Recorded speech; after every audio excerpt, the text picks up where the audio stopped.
1 Petrus pasal 4 ayat 1, sebab itu sebagaimana Kristus sudah menderita di dalam tubuh karena kita, persenjatailah juga dirimu dengan pikiran yang sama, sebab orang yang menderita di dalam tubuh sudah berhenti dari dosa. Supaya jangan lagi di dalam sisa waktunya, ia hidup di dalam daging menurut hawa nafsu manusia, melainkan menurut kehendak Allah. Sebab sudah cukuplah kita berbuat seperti kehendak bangsa-bangsa kafir, pada masa hidup kita yang sudah lewat ketika kita berjalan di dalam percabulan, hawa nafsu, mabuk anggur, pesta pora, pesta minum, dan penyembahan berhala yang menjijikkan itu. Di dalam hal ini, mereka merasa aneh, kamu tidak ikut bersama-sama mereka di dalam kubangan ketidaksenonohannya, dan mereka berkata-kata jahat tentang kamu. Mereka harus memberi pertanggungan jawab kepada Dia, yang siap menghakimi yang hidup dan yang mati. Karena untuk maksud inilah, Injil diberitakan juga kepada orang-orang yang sudah mati, supaya mereka dapat dihukumkan menurut keadaan manusia di dalam daging, tetapi hidup menurut keadaan Allah di dalam roh.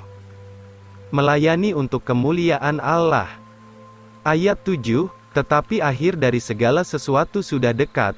Karena itu berpikirlah baik-baik, dan berdoalah dengan berjaga-jaga. Dan di atas semua itu, milikilah kasih yang sungguh-sungguh di antara dirimu, sebab kasih itu menutupi banyak dosa.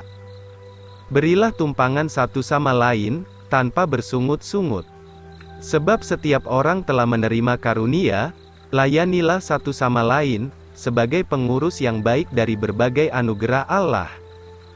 Jika seorang berbicara, hendaklah ia berbicara sebagai firman Allah. Jika seorang melayani, hendaklah dengan kemampuan yang diberikan Allah, supaya Allah dapat dimuliakan di dalam segala sesuatu melalui Yesus Kristus, yang kepadanyalah pujian dan kuasa sampai selama-lamanya. Amin. Menderita untuk kemuliaan Allah.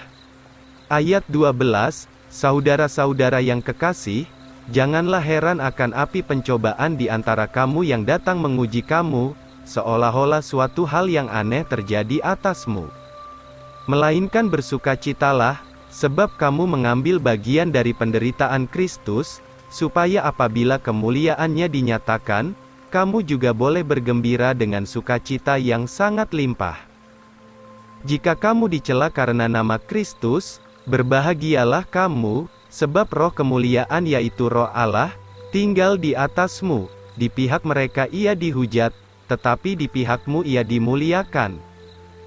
Tetapi jangan seorang pun dari kamu yang menderita sebagai seorang pembunuh, atau sebagai seorang pencuri, atau sebagai seorang yang berbuat jahat, atau sebagai orang yang selalu ikut campur dalam urusan orang lain. Tetapi jika seseorang menderita sebagai seorang Kristen, janganlah ia malu, melainkan hendaklah ia memuliakan Allah di dalam perkara ini. Sebab pada waktu itu, hukuman akan dimulai dari rumah Allah, dan jika pertama-tama dimulai dari kita, apakah kesudahannya dengan mereka yang tidak taat kepada Injil Allah? Dan jika orang benar hampir-hampir tidak selamat, apakah kelak jadinya orang-orang fasik dan orang-orang berdosa itu? Sebab itu biarlah mereka yang menderita sesuai dengan kehendak Allah, menyerahkan jiwanya kepada Pencipta yang setia di dalam berbuat yang betul.